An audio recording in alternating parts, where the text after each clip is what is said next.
Thank you everyone for coming. Please take your seats. For those who are on our virtual platform Jublia, we will be starting in 3 minutes.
Hello everyone.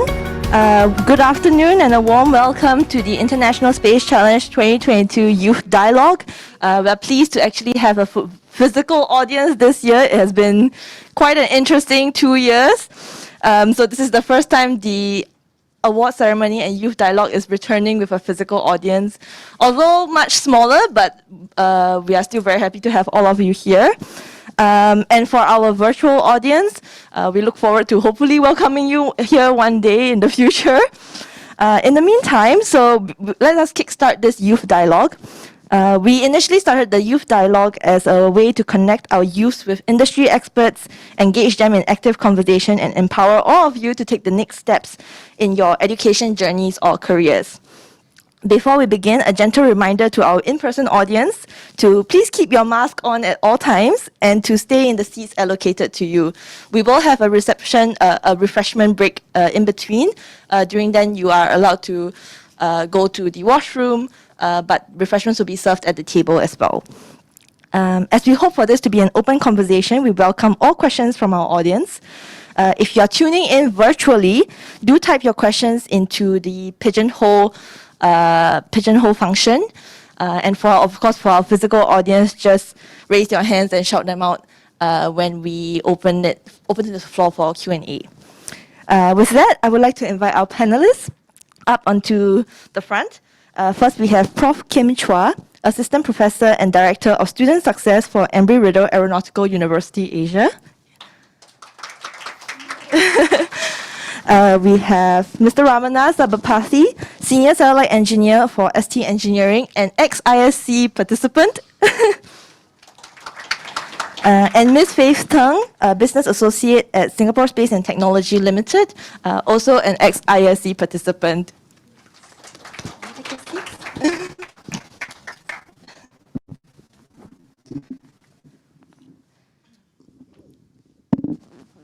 So thank you, panelists, for joining us today.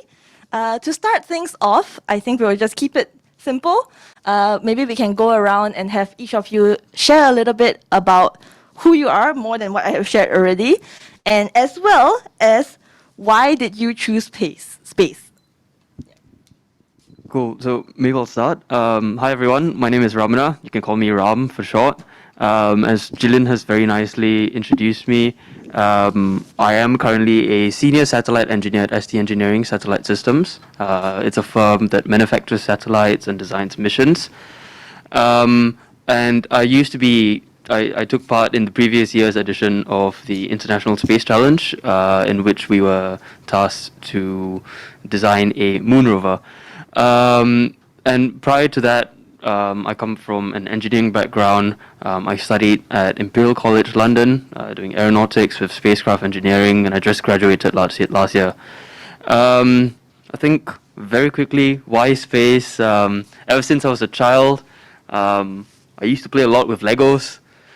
Who doesn't love Legos, right?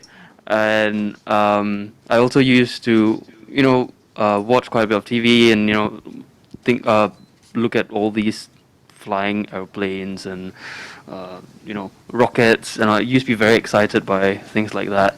And growing up, continuing growing, learning the science behind them, I was quite a science person in school. It just started all making sense, and the interest just continued to grow, and I decided to pursue that in university. Yep. Thank you. Hello, audience, virtually and in person. I'm Kim. I represent Embry-Riddle Asia, and I'm very pleased to be part of this panel. And part of the things that I do at Embry-Riddle is to teach the language and communication classes, and I'm also taking care of students in the aspect of their success journey with us.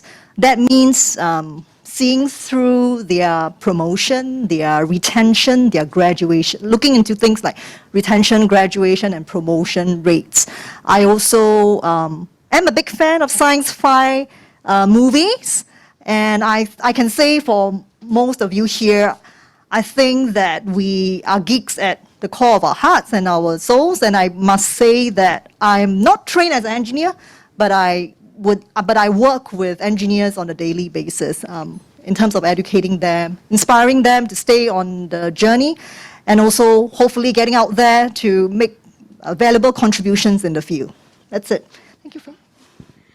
Okay, yeah, thank you, Gillian, for the introduction. So I'm Faith, and I'm currently a business associate at Singapore Space and Technology Limited, whom you guys are familiar with. And I run some of the space life science and space food programs. And I also do marketing for some of the startups in our Global Space Accelerator. And so space and me, so I've been in space for about 5 years now. And why space for me is probably because even though I do not come from an engineering background, space to me presents endless possibilities in terms of engineering, in terms of science, in terms of also, let's say if we were to design a moon base, we also require people versed in socioeconomics who can plan out how how societies can thrive on the moon. So space to me is a very inclusive process that represents endless possibilities. Thank you, panelists. So as you can see, we have quite a diverse panel here with us today from different backgrounds and doing different jobs within the space industry. So to start off, I think Prof. Kim, you already kind of talked on it a little bit, but as Director of Student Success, how do you define success and what are some of the factors that go into determining a student's success? The textbook definition would be attainment of certain outcomes, desired or actual, and also usually refers to certain titles, certain possessions, certain goals. But I always tell students and friends, colleagues that it has to be your own definition, right? Never mind the textbook definition, but what has to be something that is meaningful to you. So what is success to you, right? Is it in terms of the personal domain or is it in terms of the professional domain? The factors that I always see, certain traits being very prominent in certain individuals would be motivation. One thing I've noticed is motivation. They're usually very driven, very motivated to complete a task that they want. So motivation, and sometimes it's a personality trait. Some people are just more, more driven than others. And the other thing would be also having a set of routines and habits that work for you, right? And believing in what you're actually seeking and keeping at it. I think if you have had the chance to watch Grit, I think that would be something that I would recommend. And also the growth mindset, having the mindset that what we know today is not set in stone and being open to possibilities and having the optimism that you can actually achieve what you seek to do. That's it for me. Too much. No. I think it's quite true because I just had a conversation with someone the other day is that if you define success as achieving your ambition, your childhood ambition, how many percentage of people working actually are in jobs that were their childhood ambition? Because it's constantly changing and different life factors will affect your career in mind. And sometimes the career that you have in mind might not even exist when you are a child, right? So I think especially if you're talking about in the Singapore context, since we are here, which is the space industry when at least I was younger, was not a very feasible option because we didn't know a lot about it and it wasn't very prominent in terms of careers. I'm genuinely curious, Gillian. What did you want to be what was your childhood ambition? To be extremely cliche, an astronaut. Feasible. I wanted to be a mermaid. Now that's not very feasible. An astronaut. But yeah, that being said, I think sometimes you might have ambitions that you're working towards and it's just not, at the moment, somehow you don't know how to get there yet. So sometimes your careers will shift along the way. So moving on to Ram, how did your education prepare you for your career? Looking back, would you have done anything differently, especially coming from an engineering background and working currently in an engineering position? I think even before university, even before I started engineering, maybe we can go all the way back to primary school. So at least back in my time, I'm really not sure how primary school is like now, but you've got your four main subjects. You've got English, Maths, Science, and whatever mother tongue you do. And I used to love Maths, and I used to love Science as well. And those were my driving factors when I went into university. And you have your options, which subjects you want to choose. So naturally, loving maths and loving science, I chose to pursue maths, further maths, and all sorts of physics, chemistry, and biology. And I think along the way, I always knew that okay, I do want to somehow work in the space industry somehow, because that's what I was most interested in. Obviously, I did have other dreams now and then of, being a paleontologist and digging up like T-Rex bones or something. But deep in my heart, I knew that, okay, space is really what I want to do. So that kind of drove me. And I think going into university, that, really kind of solidified my choice. I know a lot of my friends weren't sure, when they were at a tertiary education level, they weren't sure what they were going to do or what they were going to work as in the next couple of years. So to answer your question, yeah, I think my interests helped in a lot of ways. I think it was, thankfully good for me that I was interested in these specific subjects. If I were to do something different, I would probably say try and explore more out of the classroom activities. I think when I was in school, in secondary school, even though I was interested in these science and maths classes, I remember a few times that I wasn't doing well and I was getting quite discouraged. But that was only within the classroom space. I think maybe if I'd taken the opportunity to attend more competitions or talks or workshops, I think it would probably have helped me. And as with the ISC, I think for a lot of you, you're doing it not just because your school tells you, but because you are genuinely interested in it. So being really interested in things like these, it just continues to add knowledge to whatever you're doing, and you gain experience, you meet like-minded people, and you just have a better overall experience. So in that sense, it's really helped me to, seamlessly go into this engineering world that I'm currently working in. Thank you, Ram. On the flip side, for Faith, coming from a non-engineering background, could you maybe share a little bit about what your journey was like getting into the space industry, and how it has been for you? Okay, so it started with a Google search. So I Googled space in Singapore, because that's what everyone would do, right? And so the first thing that came out was HDB flats. And then I had to re-Google outer space in Singapore. And then that's when I found the first company that I did an internship at. So this was a space education company. And at that time, so I was really lucky. I got the opportunity to do marketing for the very first Singaporean research experiment sent to space. And so following that, you know how the launches, they get postponed so many times. So there was a few times where we had to watch the launch party and then we set up everything, but then it got postponed. So when we finally watched it, with the students at 3 a.m. at night, it was just an unforgettable experience for me.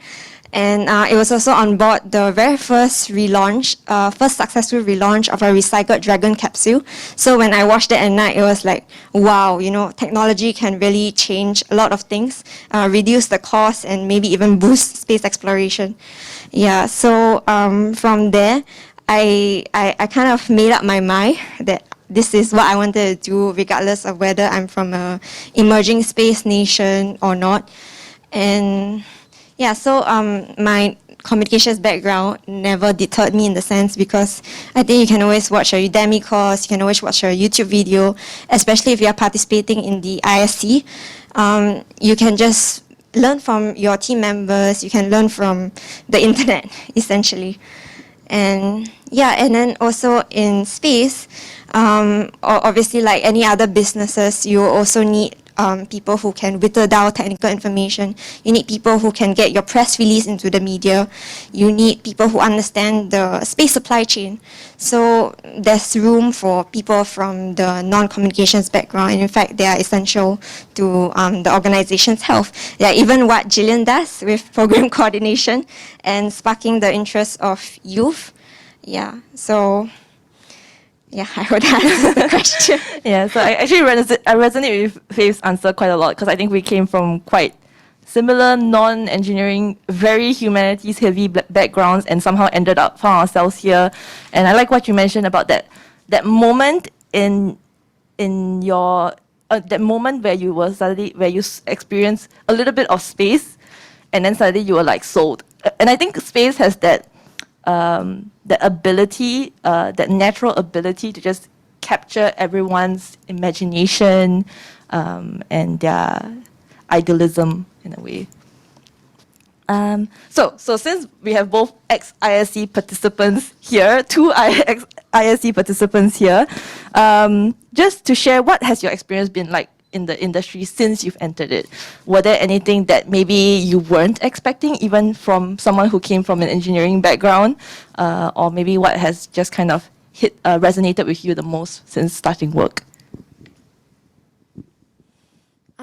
So I'll make it pretty short, but in general, I think that the people that I meet are just really brilliant and really passionate, and they are people who, like throughout the 5 years, I've heard at least 6 people tell me the exact same sentence. So it's kind of in a sense that people who are motivated by space, who have their passion derived from space, they seem to be a bit like cut from the same cloth in a sense. They want to make an impact on the world. So I think that that's something that is quite special about space. Yeah. Yep, I agree with what Faith said. When you see other people who are interested in space, they're very like-minded. They're always very willing to share their ideas with you, have very open discussions, and it's always a feel-good feeling after you talk to someone who's interested in space, regardless of if you're from the same company, if you've met them for the first time, and things like that. I think personally for me, there's 2 big takeaways. One of them is in the technical side, naturally, and one of them is more on the interpersonal side. With the technical side, again, coming from an engineering background, for example, there are certain things that we use during the ISC for, let's say, to calculate how far the rover would travel, or how much mass would be needed for launch. And I was quite surprised. I was quite happily surprised to find that exact same textbook is used in the company that I work right now at, to design missions as well. And it seems like it's quite a universal textbook. It's a physical 900-page book. So that's something quite pleasant. Where you've got all these technicalities which are kind of standardized, whether you're studying them or whether you're actually using it to plan a mission for a company, for a country, or whatever. And the interpersonal side, as I was mentioning, throughout the competition, I think I got to interact and get to know my team very, very well. Before that, I only knew my team briefly. They were from the same university, but I hadn't really talked to them much. And also through the competition, because there's so much collaboration, there's so many platforms for discussion. You bounce off ideas with other teams who say, "Oh, what about if we design the rover this way?" And then everyone starts thinking about what could be the best outcome or the best solution to tackling the challenge. And even though it's a competition and ultimately someone is going to get a prize, I think everyone learns, and that is a very feel-good moment for me, at least. Thank you, Ram and Faith.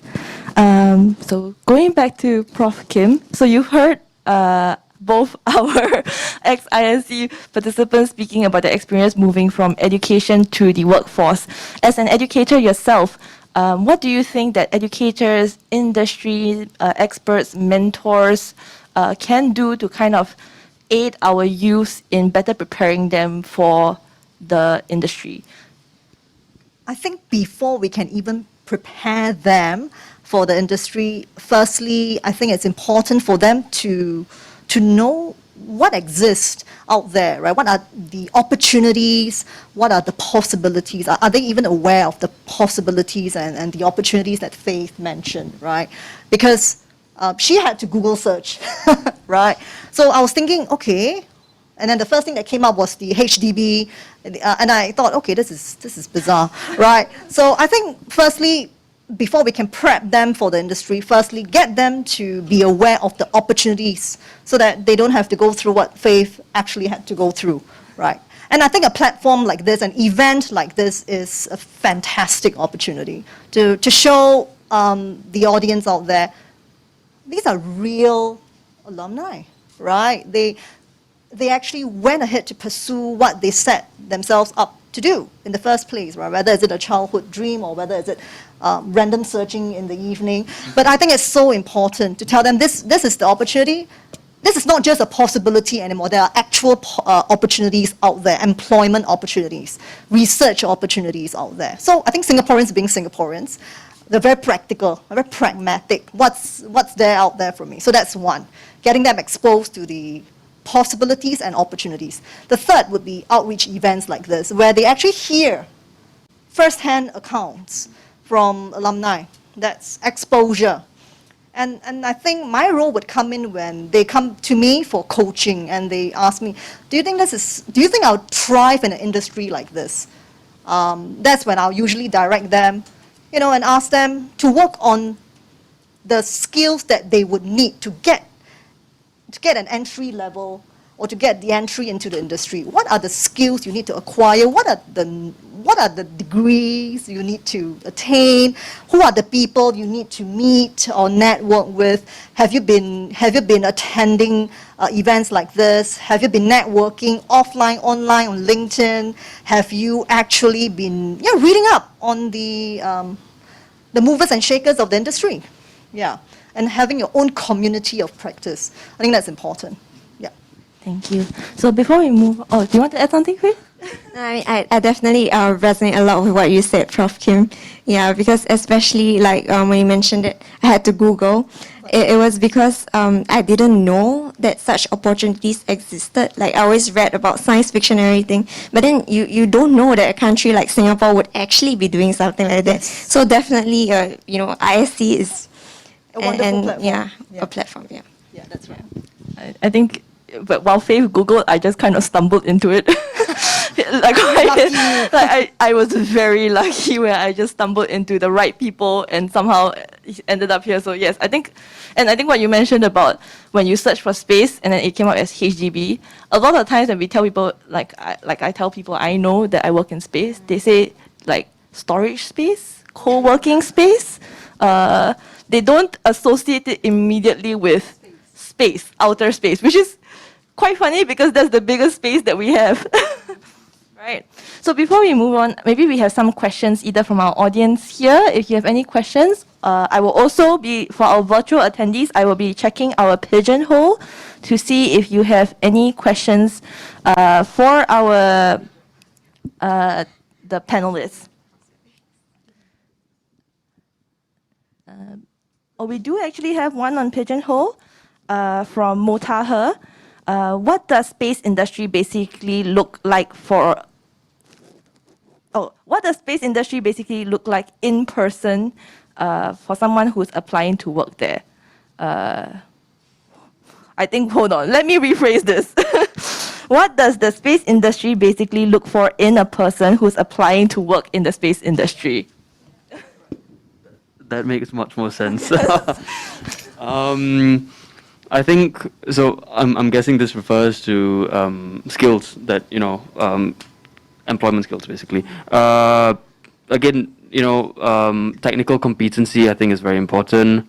With space, there is the added layer that whatever you're working on is extremely critical because you're sending it to space. You can't say that once I send the satellite up, something's wrong, I'm just gonna get a taxi back and fix it and then send it up back again. It's difficult because it's so complicated and it's so expensive.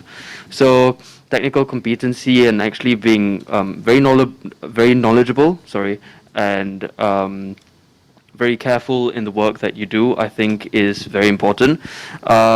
And the other thing, of course, there are many other skills that would make one very good or excel in the space industry or the workplace. But I think to pick out one of them would be teamwork.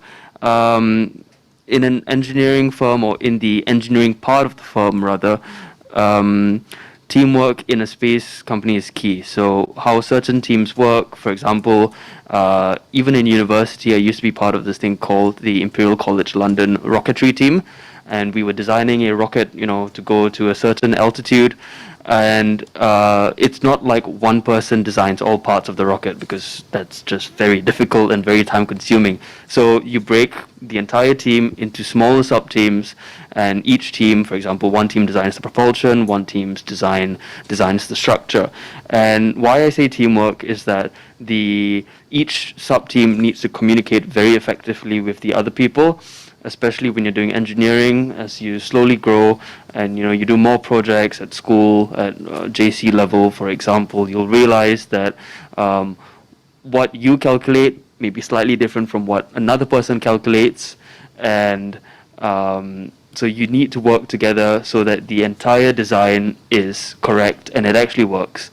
So teamwork and communication, I'd say, on top of technical competency. Can I just add on? The ability to also reconcile. Oops. The ability to reconcile and bridge theory and reality is key. Yes, I agree for sure, because I think you have a textbook and it's only so useful up to a certain extent. Just as I was saying, we use the textbook, but if you know the theory and it just stops there, you are only designing something in theory, right? It's not going to work if you actually build it. Because when you actually build it, you're going to realize, maybe this part slips when the rover moves forward or something like that. So it's trial and error. You need to know how to apply things. So I think Ram and Kim hit on the most critical points. On top of that, probably a lot of people in space are planning for paths that are probably not there yet, but will be there in maybe 5 to 10 years' time. So, for example, some people that I know in the space industry, they are not from countries like the US who are actively sending astronauts, right? But they want to be astronauts. So a good friend once told me that you can think of your path in life as like a grid. If you think about it, like maybe you want to be an astronaut and it's like 8 steps away, you're 8 steps away from becoming an astronaut. But apparently, like if you imagine it as a 3D diagram and then you flip it around, it so happens that your path is adjacent to that goal. And what happens is that if the opportunity comes around, you are the closest person to capitalize on that opportunity. Yeah, so that was a very good advice that he gave me. Yeah, so I think when we plan International Space Challenge, we sometimes get students who say, oh, I'm very passionate about space, but I'm the only one in my friend group. So can I join the Space Challenge alone? And we're like, I mean, we don't want to discourage you, but space is about teamwork, to be fair. You never get a space project where it's one person working on it. Even if you're doing research, it's a team. So I think teamwork is especially crucial. The ability to bridge, like you say, reconcile your technical knowledge along with what you see in the actual. Because there's math to orbital mechanics, but the math doesn't always work. The math doesn't always work. So yeah, sometimes what you put on paper seems right, but when you're actually testing it out, there are potential, endless possible failures. So this foresight to see what can go wrong, all these things, I think is hard to pick up in school, through a textbook at least. But I think school curriculum has advanced over the years, where they are really looking at trying to get students to really engage this part of the skill sets and develop the skill sets as well, through quite creative means. I have seen at least in our curriculum, in the different curriculum in schools nowadays. The best textbook is the one that hasn't been written yet. That's very true. Do we have any questions from the floor? Maybe here in the audience? Or are you a bit nervous? No? Okay. Does someone want to ask? You can just raise your hand. Or you can just nominate somebody who looks like they're going to ask. Or just raise your friend's hand. Yes. All right. No. Okay, so then I will move on to my. I Oh, think there I've is. got one. There is one at the. Yes, go ahead.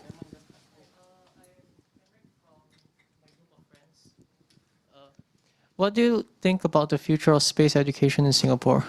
What do I think? Oh, actually, I think that there's so much potential, and I think that as a country, we're still quite, I guess, new to the scene, right? But I think, in fact, I think this morning or yesterday, Prime Minister actually, not Prime Minister, Minister for Trade and Industry actually just signed an MOU for the funding of research into space projects, right? And that is to see how we can adapt and use space technologies into the other industrial users and also life, right, daily users. So I think this will encourage schools to take a look into their current curriculum and how they can expose students to it. Of course, but I don't want to say this, but I think that primary schools, there's a lot of potential for primary schools, secondary schools to capitalize on these opportunities. Yeah, and sending students to all these events would really help. But at the university level, I have yet to see a space-specific kind of degree in Singapore as of now. I haven't seen that yet. It's interesting that you mentioned our universities. We do have a team from NUS here today with actually one of their instructors, Eugene. So actually, we'll do something a little unconventional. Maybe I will pivot off to Eugene, since you have probably a good experience about what it's like in the universities and can give the best judgment out of the panelists here. And it is an open conversation. So for the students here who are looking towards a more localized education, Eugene probably can answer better. Yeah, sure. Maybe I'll just take the question from here. Yeah, so I think in terms of university education, we do have certain modules that students can take that are related to space systems. However, a course entirely focused on space is not yet part of the curriculum. But students are often encouraged to figure out what they enjoy working on, and then they can always write to people and professors inside these research institutes that deal with space, and to pursue their passions for space within these institutes. So within NUS, we have institutes like STAR, the Satellite Technology and Research Center. They deal with a lot of cutting-edge research for satellite bus and hardwares. There's also the ground station guys called CRIPS, the Center for Remote Sensing, Imaging and Processing. And other than that, over on our side, in the Faculty of Engineering, now known as College of Design and Engineering, we have the Innovation and Design Program, which has courses in space systems also, targeted at second year. You guys are second year, right? Yeah, second year students. Yep. So there's a wide range of opportunities within the university. Is for you guys to go and capitalize and capture these opportunities. Yeah, just to kind of add on to that. Thank you, Eugene. Sorry for catching you off guard like that. But I just thought it would be best to hear from you, because you do have a first-hand experience of what the education system in the NUS is like. But then just to add on to that, NTU, Nanyang Technological University, also has a similar kind of satellite program and research program. I believe some of our polytechnics now are even starting to go into satellite design and development. We have a team from Temasek Poly at the back with Miss Su Chai. So yeah, I think the opportunities are definitely upcoming. And if for our virtual attendees, virtual audience as well, if we want to talk about outside of Singapore, I know a lot of our virtual attendees are actually from Southeast Asia.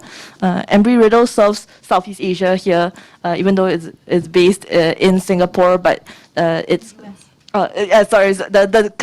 the school for Southeast Asia is based in Singapore, but there is the one in US. And I think there are many opportunities coming up in terms of you're looking for higher education for school now, for education. Of course, I know of many educators who are not at the higher education level, who are also actively promoting space science and space engineering to their students. We have Hotek here, who is one of the biggest advocates for that for his own students. So yeah, I think it's up and coming. Definitely, there are still gaps that I think as a whole, the industry and educators can fill. But we are working towards it, and there are opportunities. You just need to look a little bit. Or alternatively, if you don't want to look for a direct space science, space engineering topics, there are courses that still give you access to the space industry, even without space industry, generic courses that gives you access to space industry. Like, for example, our panelist Faith, who came from communications background, like we mentioned, there are careers for everyone in the space industry. Oh, sorry. Actually, I don't know if you want to share Jillian, but so Jillian is working on an exciting project, Space Faculty. That's also a space education. So I think, so we are like recently we have launched Space Faculty. So the International Space Challenge used to sit under SSTL, but we saw a need to kind of develop the education scene for space, where we spin off Space Faculty. So now we have programs for students starting from kindergarten, from K2. That's our youngest. So if you actually seen our exhibition floor downstairs, where we had a little art gallery right outside the exhibition hall, that is actually from our kindergarten preschool students, drawn very beautifully by our preschool students, to get them excited about space. And I think we say very often within Space Faculty, we are trying to nurture from cradle to Mars. So all age range. Yeah, so from cradle to Mars, all age range. Let me just check if we have any other questions on Pigeonhole. Okay, from Tanishka Roy, to our panelists, could you describe the most interesting project or research that you have done till now? Actually, I think Faith also can answer. She has done quite a few cool projects. Okay. The coolest project. Oh, I've done quite a lot of fun projects, I think, over the last 5 years or so. Let's see. I think probably the coolest project is something that I did last year. And this was my final year project at university. So at Imperial College, we have the option of selecting a predetermined project by the faculty, or we can, find some company anywhere around the world and contact them and work with them for about 5 to 6 months. So I thought it would be quite cool, try something new instead of the common list that they would always give us. So I managed to link up with this American company that does propulsion for small satellites. And basically in the space of about 5 months, I designed a very small rocket engine, which would be used on their products. And it would have gone a step further, and they would, have 3D printed the thing for me. I mean, it was a tiny one, but they would have 3D printed it for me and sent it over for me to do some testing at home. But the problem is their 3D printer broke down. But I think, nevertheless, going through the design process with someone who's actually in the field, so I was working very closely with the CEO, and you see exactly as Kim said, how you start turning equations that are only in your book, into application, and you go over and over again until your design is finalized. I think that was very rewarding and one of my best experiences so far. I have to admit, it still boggles my mind that we can 3D print satellite parts now. Because when I remember a time where 3D printing itself was just extremely like a crazy idea. I hope that doesn't expose my age, but but yeah, so 3D printing itself was such a crazy idea, but now we are 3D printing satellite parts. I think in the space station we're 3D printing meat. So the fact that 3D printing can do so much is just crazy to me. It's very advanced now. Yeah, but maybe Faith, you can share a little bit. I think for me, because there's actually quite a lot, but probably the most meaningful for me would be So, you know, the first project that I worked on, marketing the research experiment to space, so I kind of did a video campaign for me. And it was meaningful because a few years later, the Art Science Museum, they came and contacted us to kind of like, so I got to work on this exhibit to put together a CubeSat and also like to showcase the entire project and try to get the public attention. Yeah, so that was the most meaningful project that I worked on. So maybe for Prof. Kim, from you. I haven't been involved in the Yeah. research process, but I have mentored students in their research journey. So I remember this group of students who wanted to make aircraft systems safer, and they actually went through the whole ideation process of actually sketching it. So this is how it looks like. According to their perspectives and based on what they were taught in aerodynamics and all of that. And they actually went to build a prototype, a 3D printed prototype, and explain how the different parts of the aircraft could be made safer. So that's one very meaningful project. And it was actually exhibited at the Future Travel Experience in 2018 or 2019. And then actually, right now, we have 6 student teams taking part in the SLA challenge, the GSTC, The GNSS challenge. yeah, GNSS challenge, looking at how we can use actually satellite systems to make deliveries more seamless. I thought that was very interesting. So, quite pleased to say that part of their research journey and also bouncing off ideas and also to question, you know, is this actually workable? Is this viable? Can we make this better? How can we change this? So it's really using Socratic questioning to really get them to think further and bridge the differences between the theory and the practicality. So that's where we are at right now. Submission is next month. Yeah. Just one more to go. Neither to the applicants. Remind your students to submit their projects, right? Yeah, so I think speaking of like kind of on going off what you're talking about, like exciting technology in space, what is one upcoming tech or development in the space industry that you are looking forward to see in the coming years and why?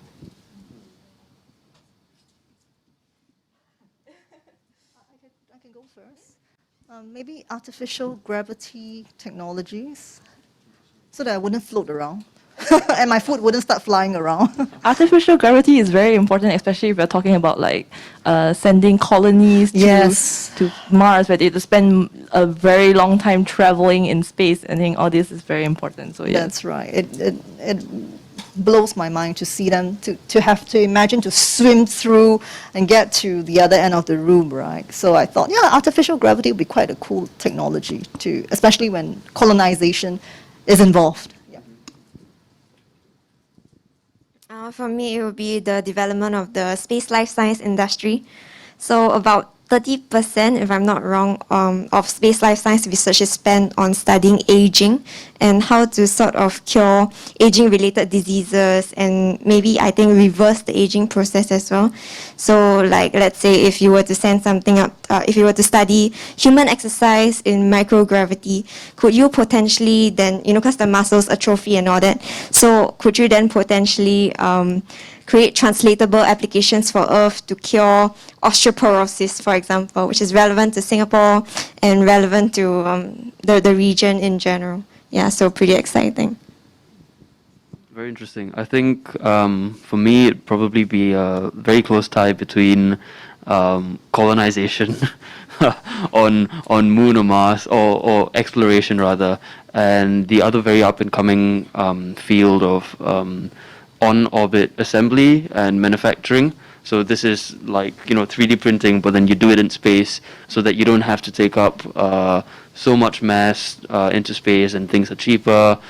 You can build a satellite or you know, like a solar panel in space, for example. I think that's really quite exciting. So you don't actually have to physically transport them. Yeah. So you don't have to transport it. You just send the material. Or you use material that's already there. And I think maybe one more thing, asteroid mining. So I know this is maybe a bit more far-fetched, but there have been studies which have shown that asteroids far distances away may potentially hold very valuable metals or minerals, and if these can be used, I think it would be very useful for humanity and developing technology in general. It's not so far-fetched. Oh, remember this Netflix movie, right? Don't Look Up. I think the main issue is the time it takes in getting there, and then obviously sampling it and returning it to Earth. Yeah, of course.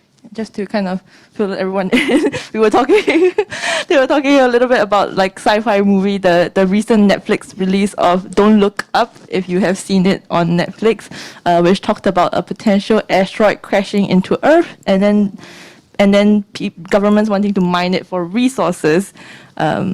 Yeah, and I think just kind of go off that. Sci-fi is I think sci-fi over the years has gotten very realistic. Very sophisticated. Very as well. sophisticated and very realistic. I have seen movies and shows about space debris, about sending people to the issues of sending people to the moon to colonize it.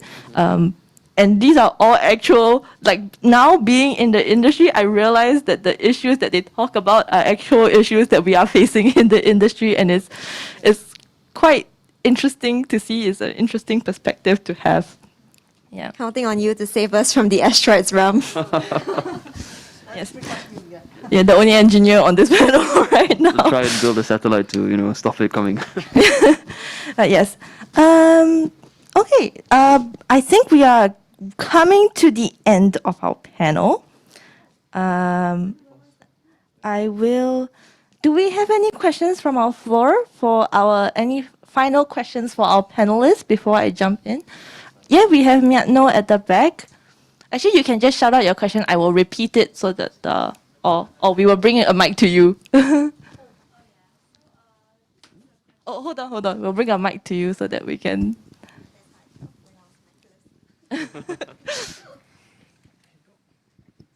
Oh, thank you. This is for Mr. Ramana. And what are like the bizarre space fields or problems? Like, because you were referring to asteroid mining, but is that the only one? And the second question would be like, how do you create a new field in space? Like, it doesn't really have to be new, but if you're not entirely fully passionate about a field that already exists and you kind of want to create your own, then how do you go about doing that? Yeah, thank you. Okay, I think just to clarify, so your first question is what are the current issues or challenges in space? Is that right? Yeah, but like bizarre ones. Okay. So I think one of the more common ones. Let's start with the more common ones first. Is that sending satellites up to space, and you might think that is not so much of a challenge, because, for example, you see SpaceX doing launches every week, right? I think the challenge is actually in getting that amount of mass up there fast, and SpaceX is doing that because they're the experts. And if you look at startups trying to do that, it might be a little bit tougher because it's very tough to start from scratch. It's also very tough to leave the atmosphere. You need a lot of force or a lot of propellant. So naturally, that's one of the very common challenges. I think unless a new type of propulsion is developed, then this is going to be something that's very common. Something that's a bit more bizarre. Let's see. I think space debris is becoming more and more common as well nowadays. Something that's a bit more bizarre. Alien invasion. Well, that's until the existence is proven. Area 51.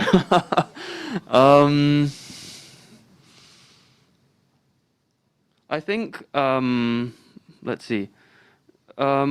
there is this issue which is a bit more technical in terms of communications in space. So I'm not sure if you're too aware. There are different types of modes of communications in space of sending data, and so there's things called S-band, Ka-band, and they're just different technical terms of how the data is transmitted across. Now, for example, we all know, or most of us know, that there have been missions in the past sent out to Mars. For example, the Mars rover. There have been probes that have been sent to Jupiter and Saturn to map the surface or to study what the planet looks like. But the main issue is, how are you going to get all that information back to Earth so that you can process it, right? You have the information, but what's the use of it if you can't read it? So in that sense, communication is an issue. How fast can you get the data, and how much data can you transmit, for example, within the same amount of time? And there have been recent developments. So, for example, just last month, NASA sent a satellite which transmits using laser, because laser offers the opportunity of about 10 to 100 times faster and more amount of data as well. So I think that is one of the slightly newer challenges. I mean, that's my personal opinion. Yeah. You guys have, Security issues. how do you mean security? Would the data be hacked? Would there be a data breach when the data gets transmitted back to Earth? So that's an addition, I feel. I think it also depends on the encryption of data. In certain cases, it could be as fine as how finally you point your sensor to the ground station, for example, and assuming all of this is correct, of course, then the mission works. So it's not just one problem. I would say there's layers of challenges, which is not impossible. I think quite interestingly that we're talking about space communications. I remember reading an article a couple of months ago about Nokia building some sort of communications base on the moon, or being they are looking at trying to build communications on the moon so that astronauts, when they actually go there to set up a moon base for future travels onwards to Mars, they have a means of communicating, constant communications there. I remember that was like a 5G network. Yes. I think. Yes. And I remember that very clearly because I used that for my ISC last year. Yeah, we use it for ISC as well. Okay. Because right now, 5G technology is not really allowed. 5G technology is not really allowed on board the aircraft because of security reasons, and it's funny that they are exploring it for space. Yeah, just want to say where we are right now. Yeah.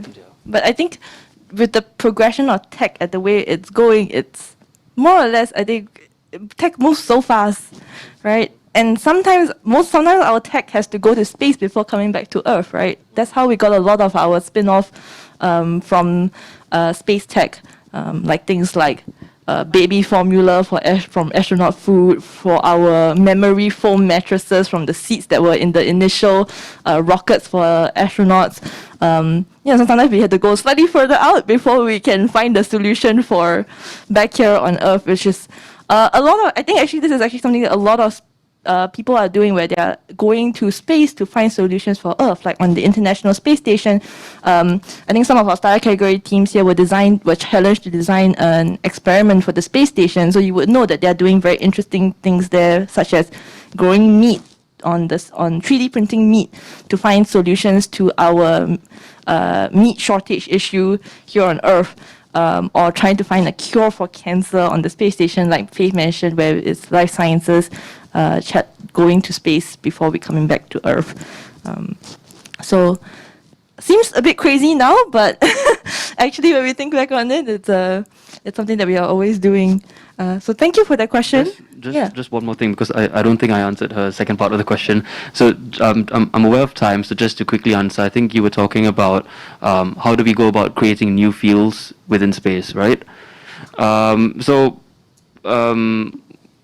From what I've seen, at least in the past couple of years or so, things like additive manufacturing, if you told that to someone 10 years ago, they wouldn't have believed you. Even if it were done on Earth, it would be extremely difficult, right? And now it might be done in space. So I think a lot of the inspiration for things that come up in space tends to originate from what happens on Earth, and then you kind of extrapolate from there. Um, I think in times as well, it can be developed from observing nature. So you know how the moon and the earth are connected, and you've got these force interactions between them, and observing different systems. So I would say it's not trivial to just go into the space industry and say that, oh, today I'm going to create an entire new sector, just like that, just on the top of my head. For example, I'm pretty sure it took Elon Musk many years before his reusable systems of them landing back down were even feasible. Probably a lot of trial and error, but also a lot of reliance on things that people may have considered in the past but haven't worked before. Yeah. Anyone would like to add anything?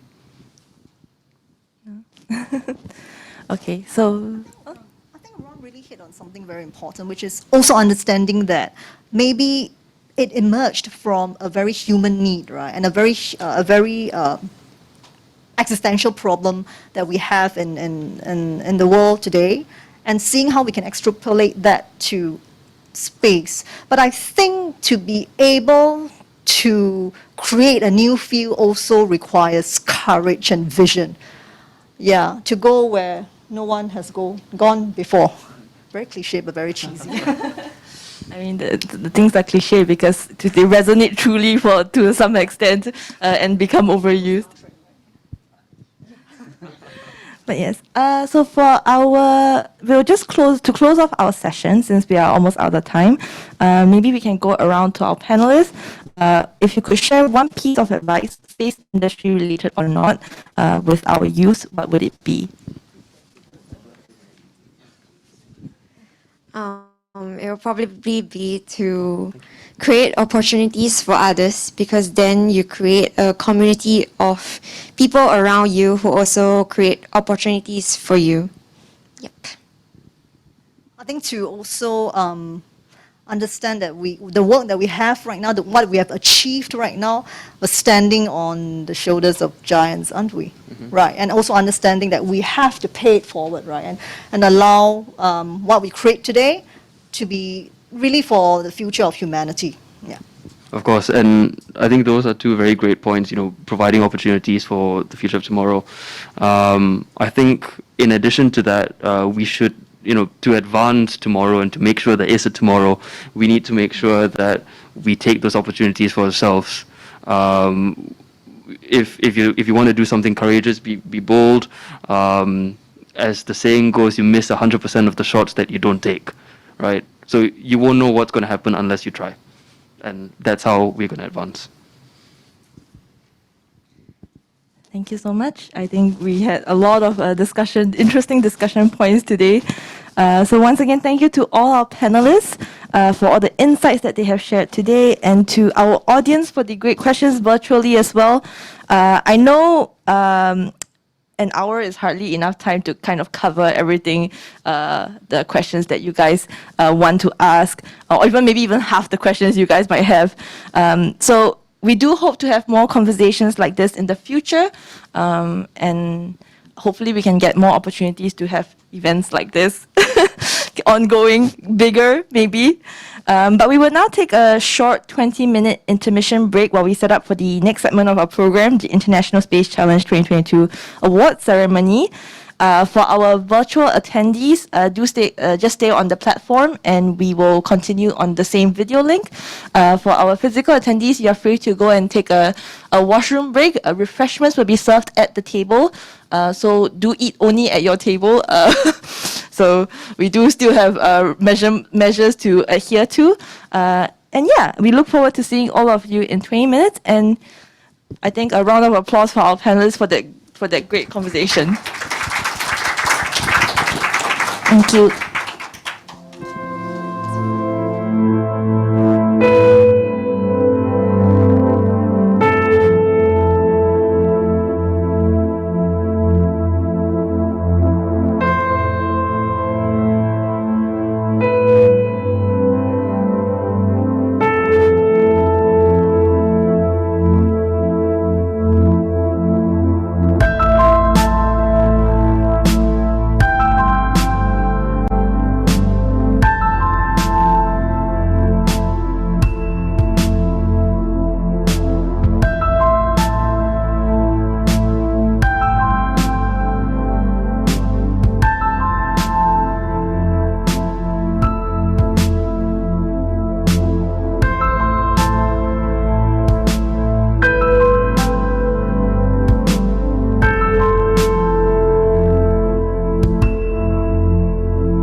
Ladies and gentlemen, the event will commence shortly. A gentle reminder to all guests present that masks need to be worn at all times.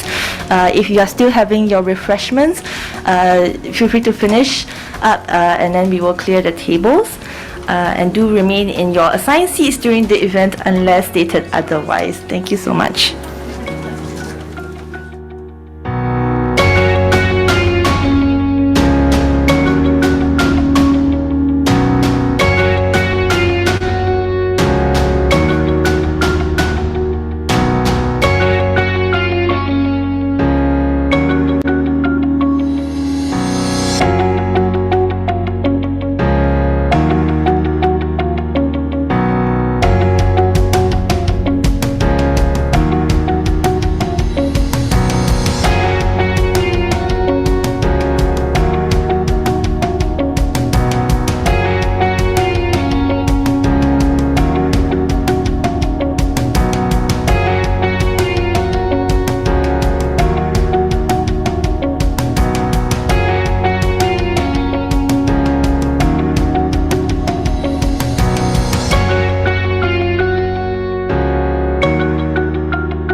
The Vista mission monitors Earth to also learn about the Sun.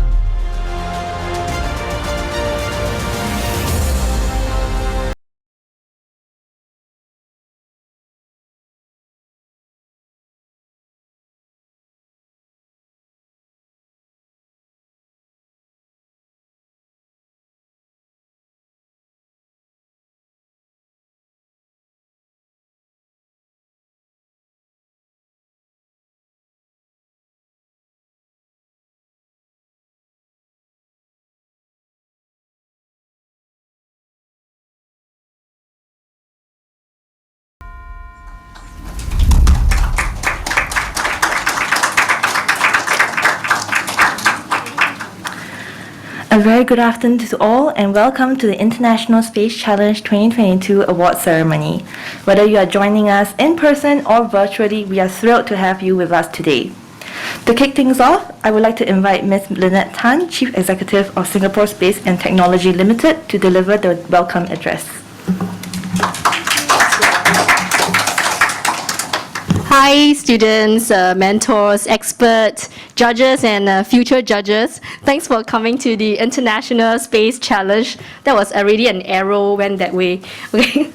A very good afternoon, Prof. Lui Pao Chien, Chairman of SSTL Advisory Council, Mr. David Tan, Executive Director of the Office for Space Technology and Industry, the Singapore's National Space Office, and judges from Maxar, Mr. Madhav Ragam, who is here with us in person today. Thank you for being here.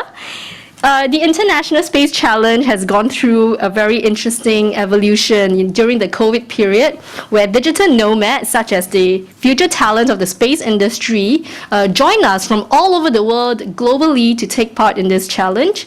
This year, which took place last year, this challenge, which took place last year, we had 500 to 600 students, from all over the world. We gave up trying to find out which country you guys are, because we find that one team or 4 people could be from 4 different countries or 4 different continents.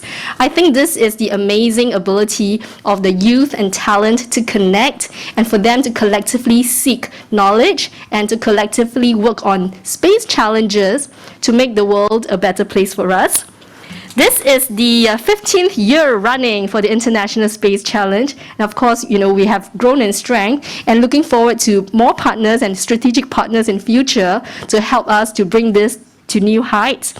Participants, attend not only to pit their wits to win the grand prize of $10,000, but also to build friendship, fraternity, and find like-minded individuals who will help them in their next mission. We know past participants who have gone on to start their companies with fellow participants and then join our accelerator program. So we really like, creating this continuous pathway to help you enrich and to give you a way to, showcase your talent and your passion for the industry. We have now 2 categories which we started in the last challenge because an open challenge grew so difficult and we had so many bright students, competing for the top prize. And people started to feel daunted to take part in it. And this is exactly not what we want. We want to make space ubiquitous. We want to lower the entry barrier of space, which can seem so hard and so far away.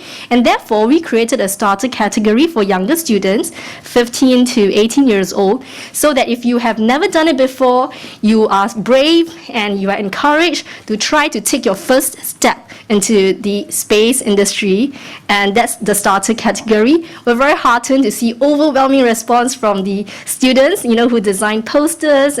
Minister Gan, who was here yesterday, saw some of these posters, and we look forward to having more participants in the starter category and more support for that, for bright young minds, who might not know how to get started in space to make that first leap. Without further ado, I want to invite, our next speaker to come on stage. Sorry, is there a change in the order? No. Okay, correct. Okay, sorry. Sorry, there have been so many changes because, of some of our participants getting high risk warning and then not being able to come. So we're having our next speaker, Mr. David Tan, the Executive Director for Singapore's National Space Office, Austin, and it's a real privilege to have him say a few words to all of you. Thank you.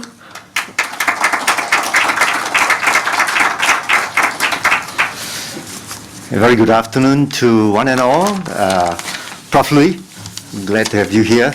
As Lynette, distinguished guests, students, mentors, I'm so glad to be here this afternoon. I believe this is a worthwhile occasion for Austin to be here as well. Someone by the name of Sally Ride, if you know who Sally Ride is, she is the first American woman to fly in space, has this to say: our future lies with today's kids and tomorrow's space exploration. Who knows?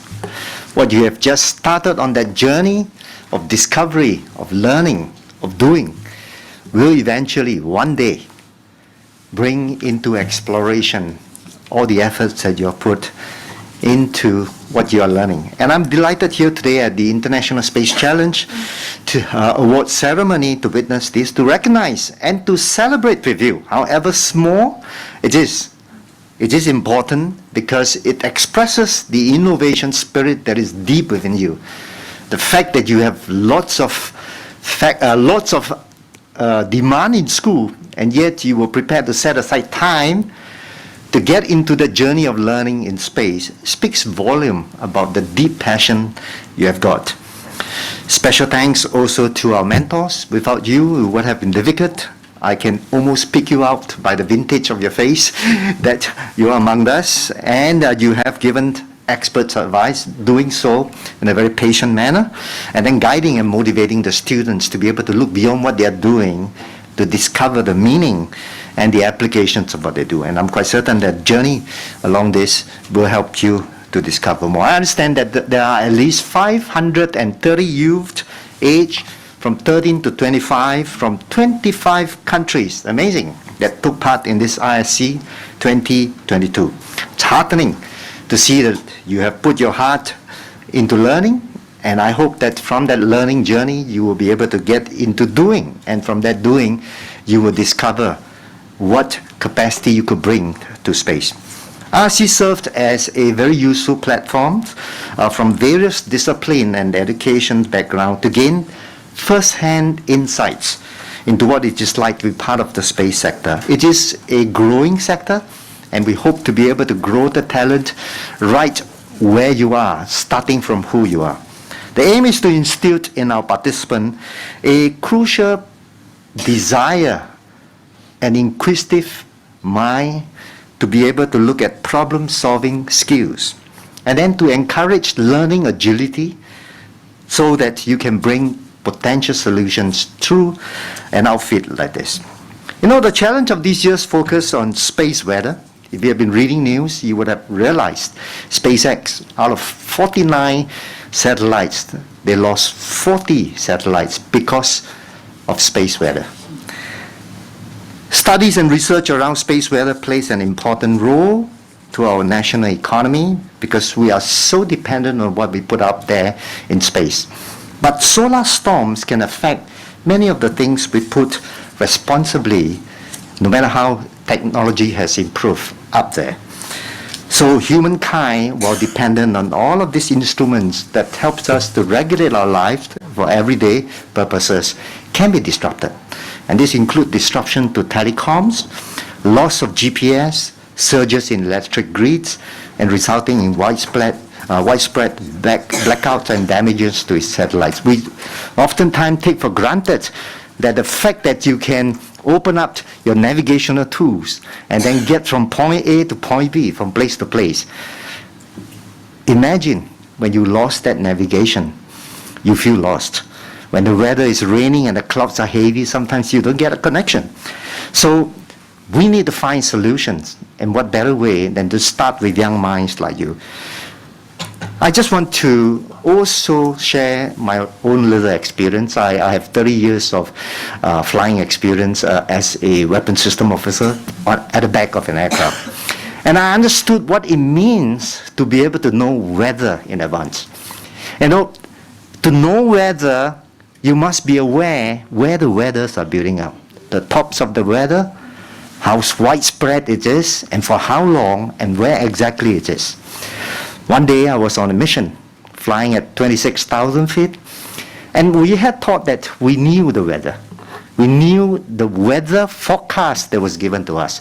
When you're up there for a 6-hour mission, you need to be fairly accurate when you take off, where you take off, when you decide to recover, and how you're going to recover. But lo and behold, when we don't know enough of weather built up, and we could only see it from a distance and not quite in an instant, we were hit out by weather.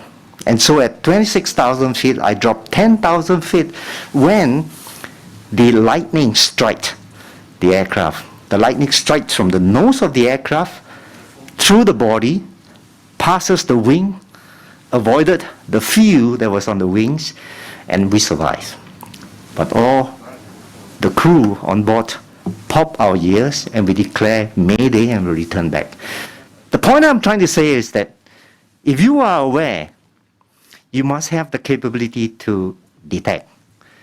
And when you can detect, you must have the capacity to identify. And when you can identify, you must have the ability to classify. And when you can classify them in time and accurately so, you will be able to take preventive measures in anticipation of what weather is supposed to be. So that's my little sharing with you of my own experience trying to deal with weather on Earth here. Can you imagine trying to deal with weather when you send up satellites that are complex, expensive, and takes time to be there, and you're trying to be able to deal with the weather out there in space? So this is indeed a very relevant subject. I've seen all your posters. I'm very excited by what you have done. And I think there's hope for Singapore that we can stir this interest, starting with the seed of curiosity in you. So on this note, I thank you, and I look forward to the winning participant. And even if you don't win, there is already a winner in you for being involved. Thank you.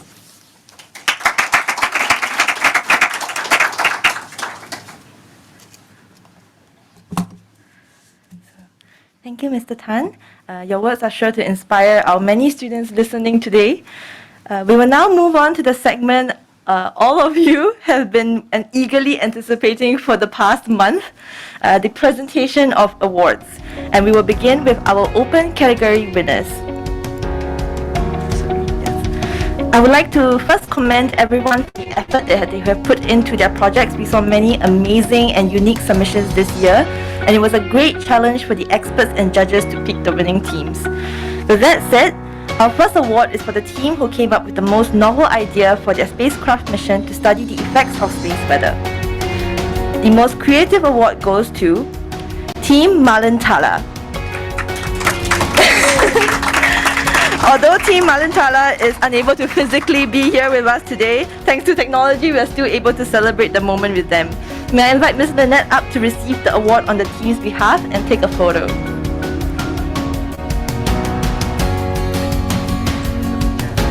Yeah, for Team Malintala, we're taking a photo, so do smile on the count of 1, 2, 3. Thank you, Team Malintala.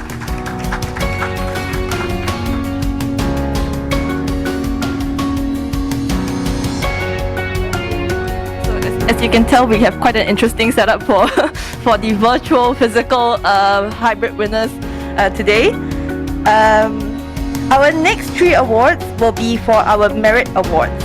Out of over 90 teams in the open category, our next winners managed to pull through and clinch a spot in the top 6.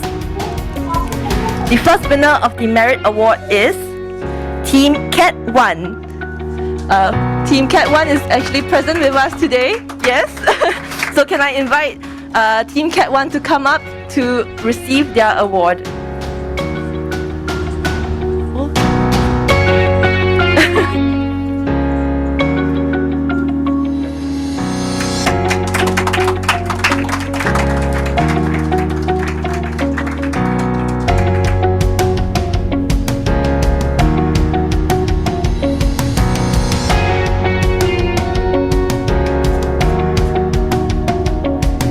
Thank you, Team Cat 1.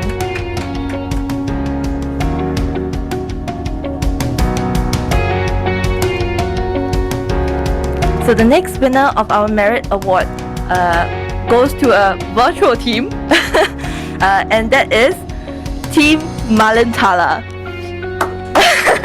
Yes, once again. So Malintala, your award is being accepted on behalf by Ms. Lynette. So prepared. The team is currently based in the Philippines.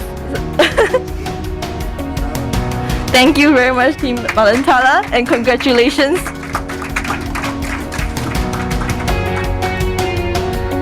And our last Merit Award. Our last Merit Award goes to another team from virtual team, and that is Team Vyom from India.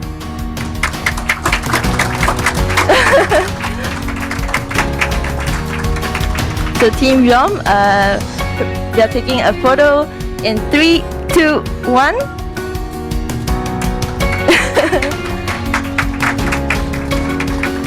Thank you. Oh, we will now be moving on to our distinction awards. The first distinction award goes to Team Reho, who is currently based from the Cambodia and currently online. So can I have Team Reho? Sorry.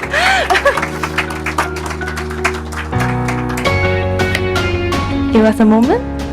Team Reho, we're taking a picture in 3, 2, 1. Thank you, Team Reho, and congratulations.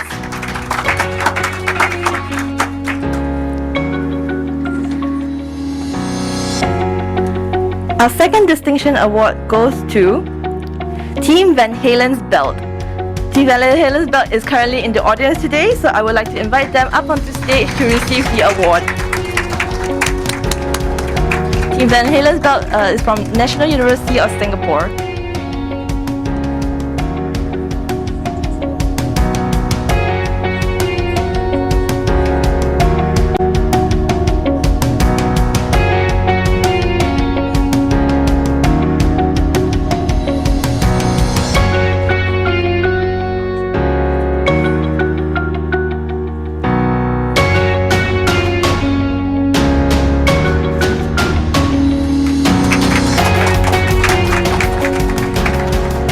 Congratulations to Team Van Halen's belt.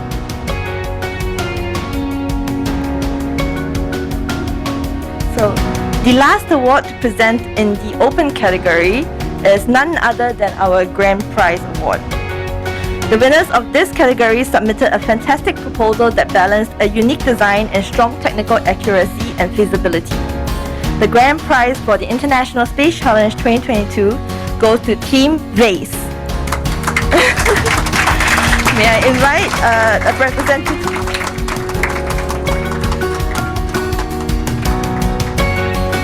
So Team Vase, we are preparing to take a photo for you.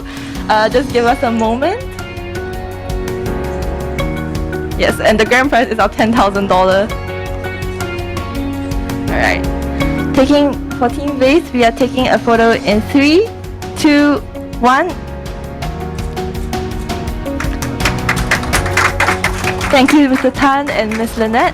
I would like to invite a representative from Team Vase to say a few words on behalf of your team.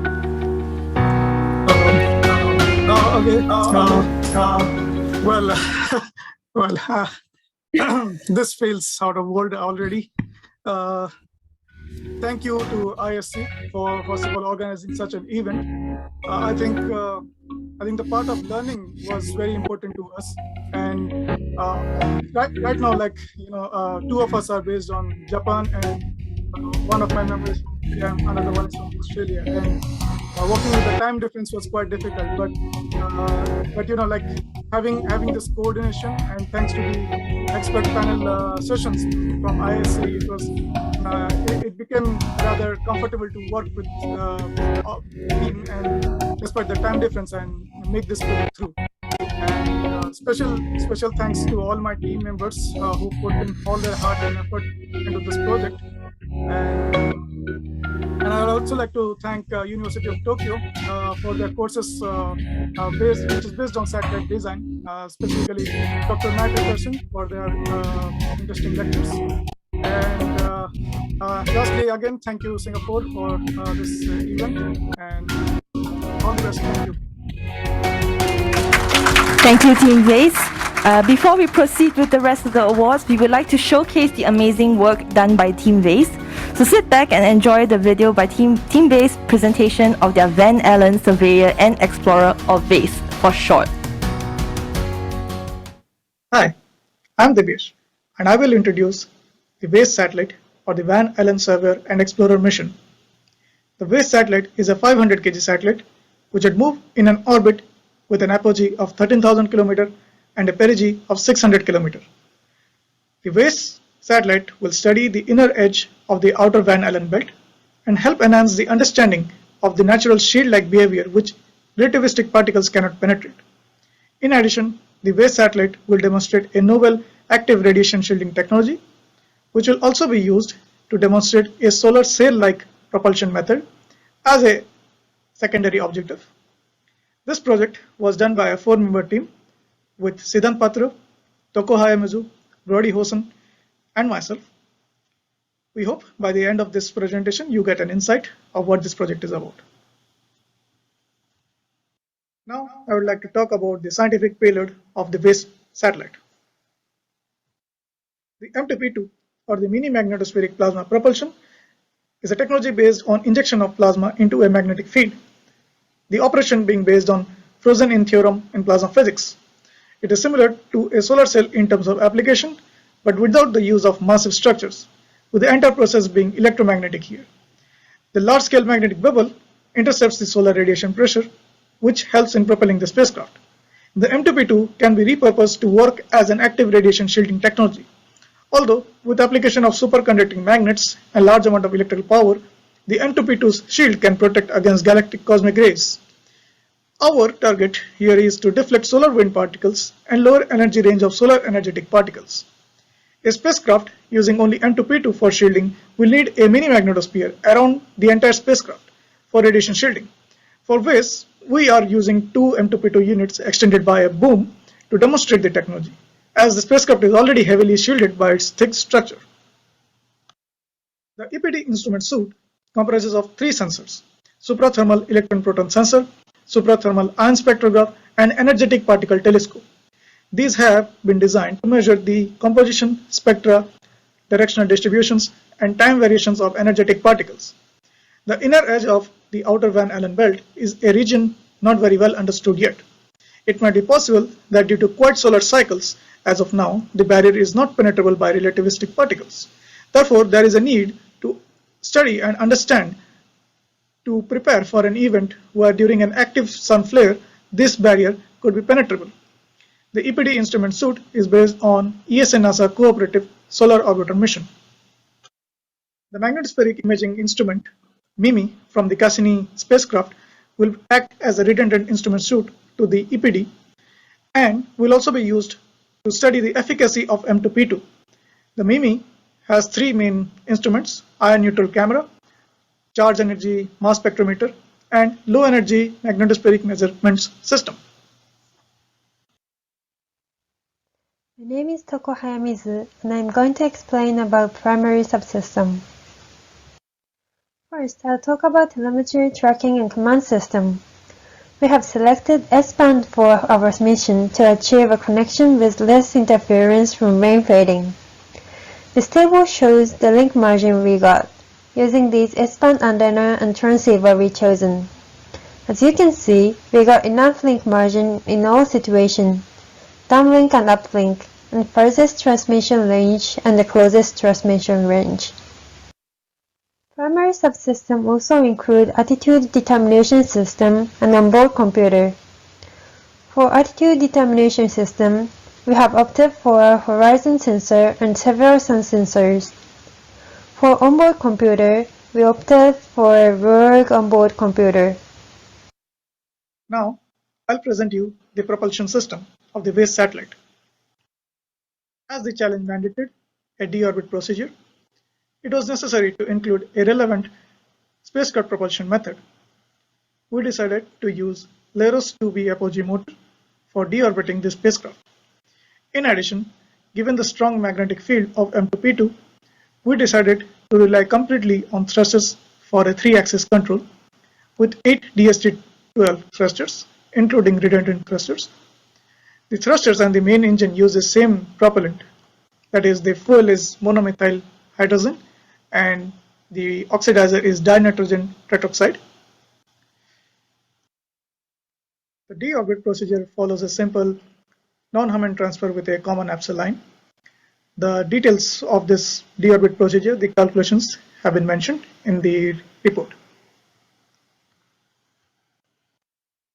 For the vase design, the electrical power system requires 2400 watts, which is mainly allocated to the M2P2 system. This includes a 4% safety range and uses a bus voltage of 28.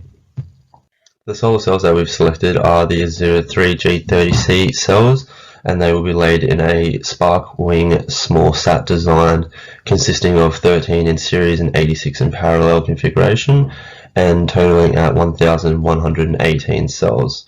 This will produce roughly half the power requirements needed at 1200 watts. The battery pack that we have selected are the SAR 10 to 11 aerospace battery packs, and will produce 1200 watts, which is the second half of the power requirements, and will consist of a depth of discharge of 30% to preserve life.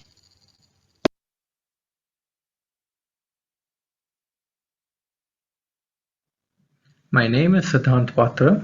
I'm a graduate student of aerospace engineering at Technical University of Munich. When we talk in the realm of spacecraft designing, WASTE's structure is in no sense conventional.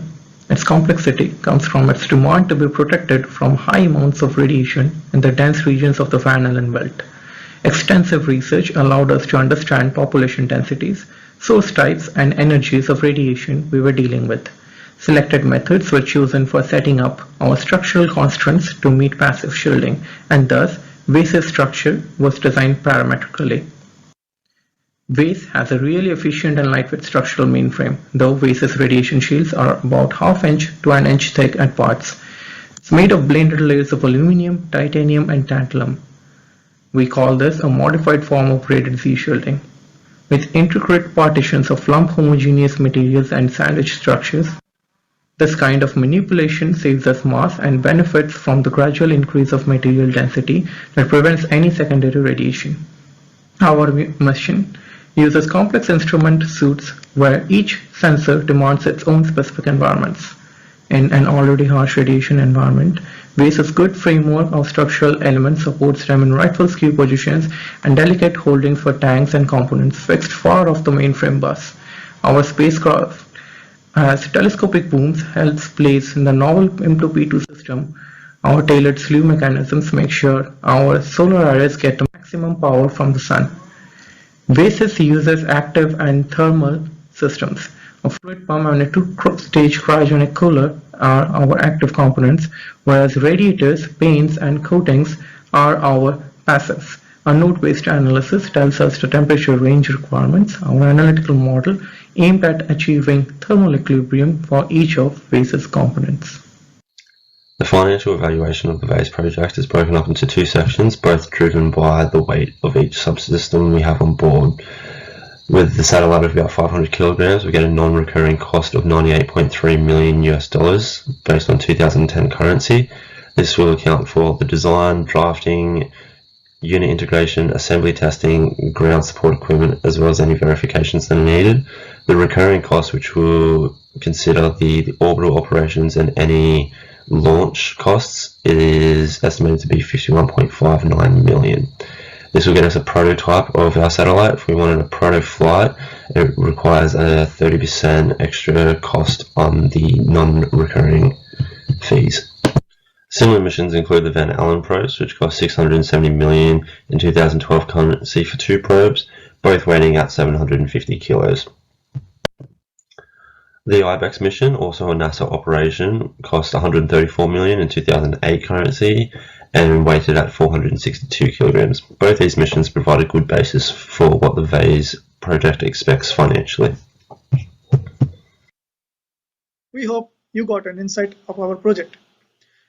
The WASE satellite objectives are very novel and not only help understand the harsh environment relating to space weather, but also helps in demonstration of a technology that can help protect astronauts and spacecrafts from radiation. Stronger radiation shielding technologies will become mandatory at one point of time in future, and therefore M2P2 needs demonstration in space to accelerate the research and development required to fully rely upon such an active radiation shielding. The financial budget of the WASE mission is very reasonable when compared to other satellites in the Van Allen belts of similar mass, and therefore we believe this mission can set many milestones. Thank you very much for listening. Have a great day.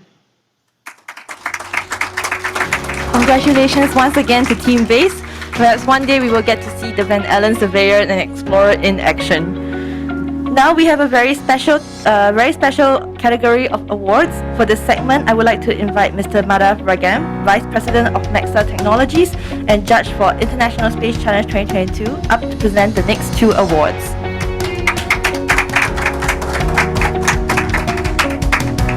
The first award in the special category is one of its kind. Kindly sponsored by Maxa Technologies, the Maxa Award challenged students to utilize satellite data in their study and analysis of space weather effects on Earth.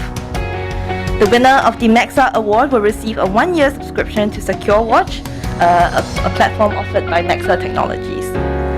The winner of the Maxa Award is Team VanSat. So may I invite Mr. Sia Ping Wee up to accept the award on behalf of Team VanSat.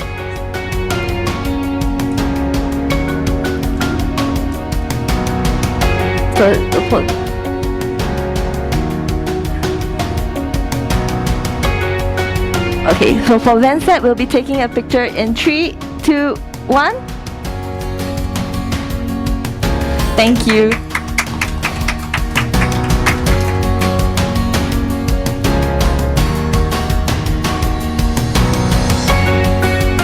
Our next award is for the Young Entrepreneur Pitching Session, which was a side event of the International Space Challenge for teams who were interested in putting their presentation skills and business acumen to the test.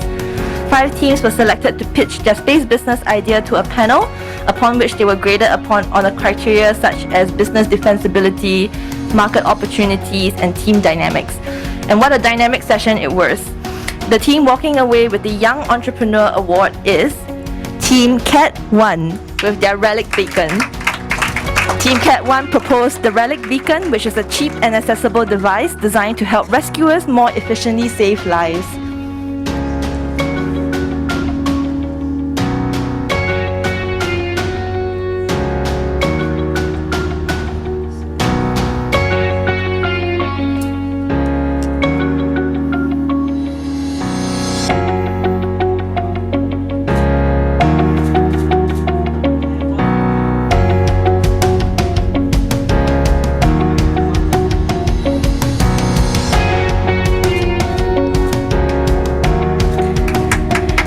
Thank you, Team Cat 1, and thank you, Mr. Ragam.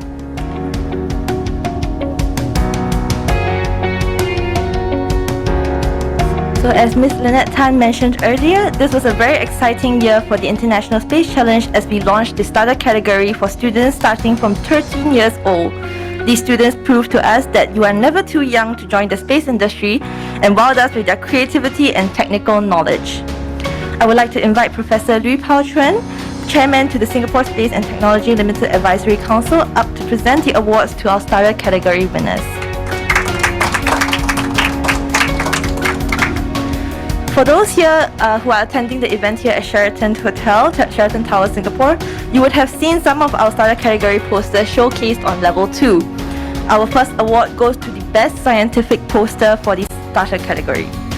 The Best Poster Awards goes to Team Quasar from Victoria Junior College, who are here with us today.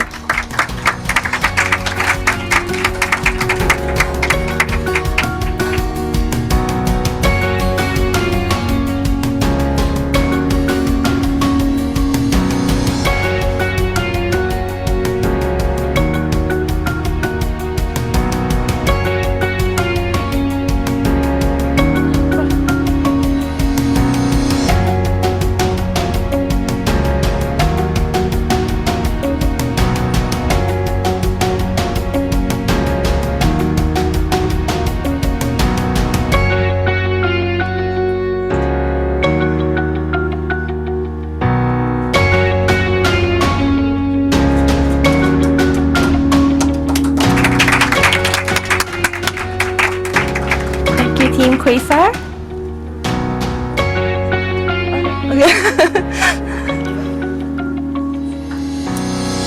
Next, we will be awarding the Distinction Award for the top 3 teams of the starter category.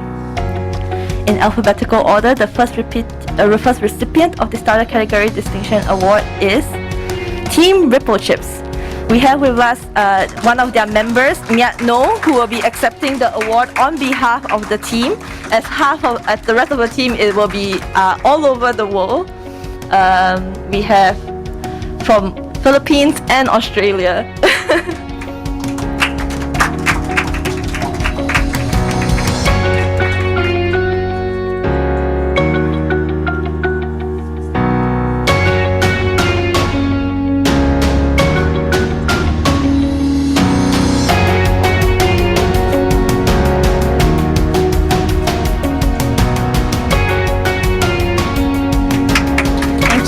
And congratulations to Team Ripple Chips. The next recipient of the Distinction Award is Team Sailors from Temasek Polytechnic.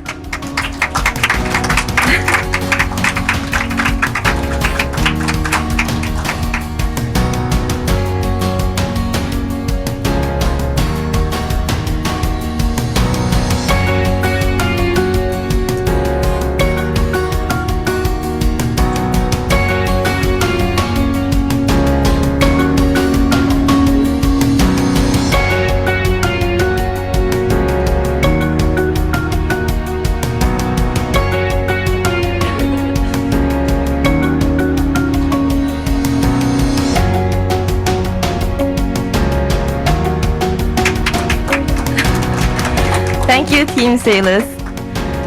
The last recipient of the Distinction Award is Team The Artemis Ramblers from India.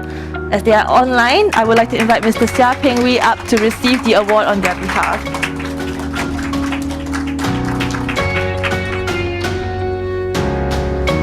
Team, we're taking a photo in 3, 2, 1. Smile.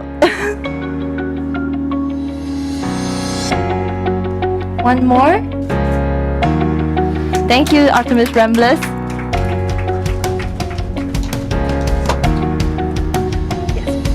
Our last award for today at the ceremony is not for our students, but for the mentors who play a crucial role in encouraging our participants to pursue their space dreams and guide them along the way. The same way Prof. Lee has served as a mentor to SSTL and aided in its success, the mentors have played an important role in getting our students where they are today. The Best Mentor Award for ISC 2022 goes to Mr. Tan Ho Tek from the School of Science and Technology.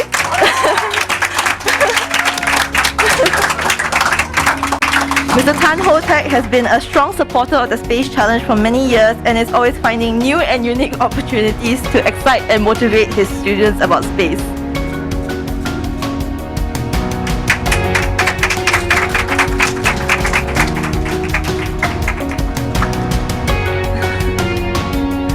Thank you, Mr. Tan, and to Professor Lee Pao Chuan. Before we conclude our program, let us hear what our judges for ISC 2022 had to say about the challenge and our participants.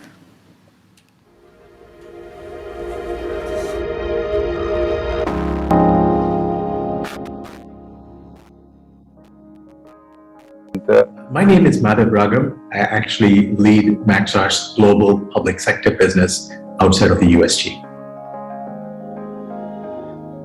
To engage our young people, to make them get excited over the power of STEM. It's actually these kinds of challenges and hackathons that actually give Maxar exposure to a different set of brains, if you want to think about it that way, because we are very used to working with the large corporates, large government organizations and all of that. They don't have a monopoly on the best of the ideas. ISC is International Space Challenge, and we are looking for uniqueness, innovation, and if it's something that's existing, then you ended up becoming International Space Copycat. And that's not what the ISC stands for. It's actually about challenge, the norm, and challenging the possibilities, but still based on very strong foundation of STEM principles.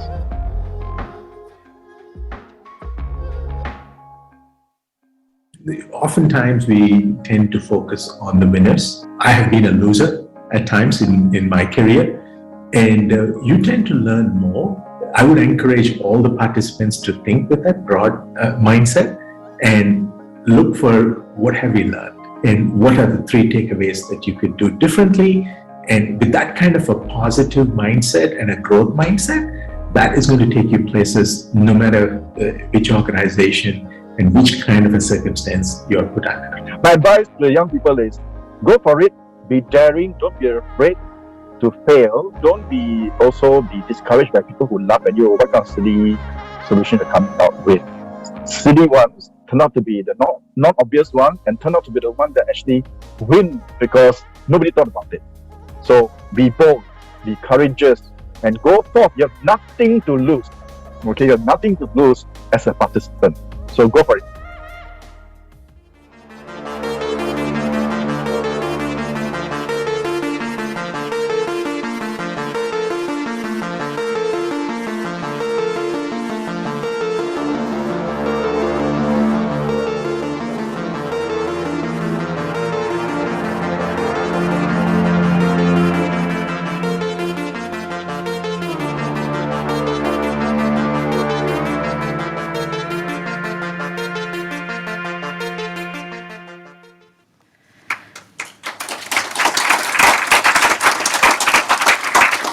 With that, we have come to the end of the International Space Challenge 2022 Awards ceremony.